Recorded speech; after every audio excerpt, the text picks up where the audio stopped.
My name is Tara, and this is my story. I was born into a military family. My father was a Marine, and my parents were divorced when I was around 3 years old. I would say that was definitely hard growing up. Probably from the ages of 4 through about 12, I experienced, without my parents' knowledge at the time, some abuse. And then one time I just kind of blurted on the way home to my mom what was going on, which of course they took care of it. I started feeling like I was being abandoned again by certain family members. Throughout the situation, just first with my father, then with a family member that had decided to leave our family and stick up for this person who had abused me. As I went further into my 20s was when I started noticing that, okay, I'm starting to have a problem, because that was when the partying began to get harder, the drugs began to get a little harder, because I began to just look for more and more acceptance, more and more things to fill this acceptance, this void that I had inside of me. Then at that point, I found out I was pregnant right when I was around 29. And that was exciting, but it was also kind of scary. I started to feel a lot of shame and guilt of that, because my husband and I weren't married when I found out I was pregnant. And I was worried about what everybody would think.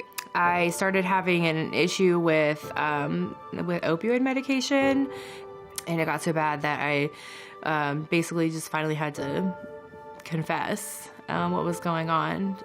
And that was a big, huge betrayal in our marriage.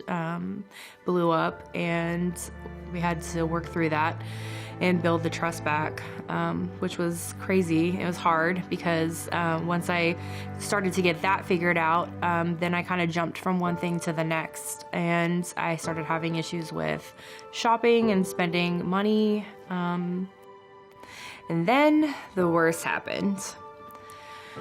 So I reached my bottom point at that time, because I had just had my 4th baby, and she was about 3 months old, and I told my husband I was going to go out for the evening just to go shopping, and then I got in trouble for shoplifting, which is something I had never done before.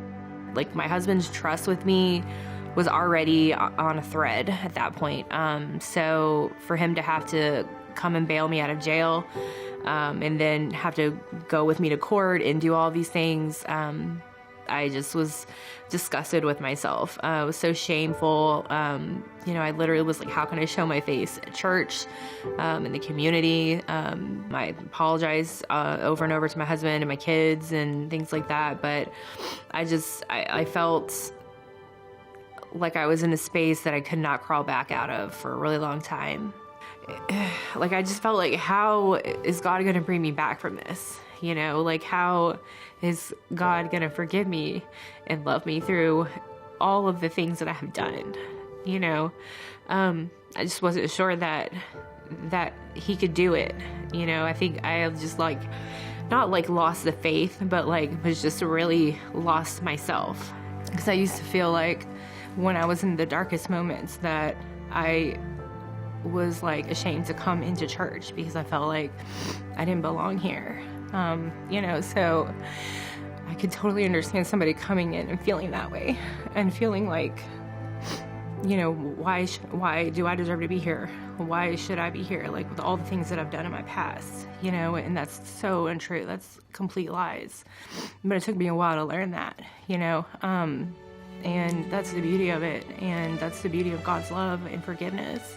And no matter how much shame you have, that it doesn't matter, that the Lord still loves you and that you are supposed to be here. No matter how hard it is to share these things that have been incredibly embarrassing and incredibly humiliating and stuff like that, I've been through, but that it doesn't define who I am anymore, So, I'm very thankful for that. I'm thankful for God's love and redemption. Every single day I wake up and I'm thank you for a new day, for loving me, for forgiving me, because I'm not perfect, but God's grace leads me through that every single day, and that is, that is just a lesson that I continue to learn and work on every single day. And, that's just something that I'm really thankful for.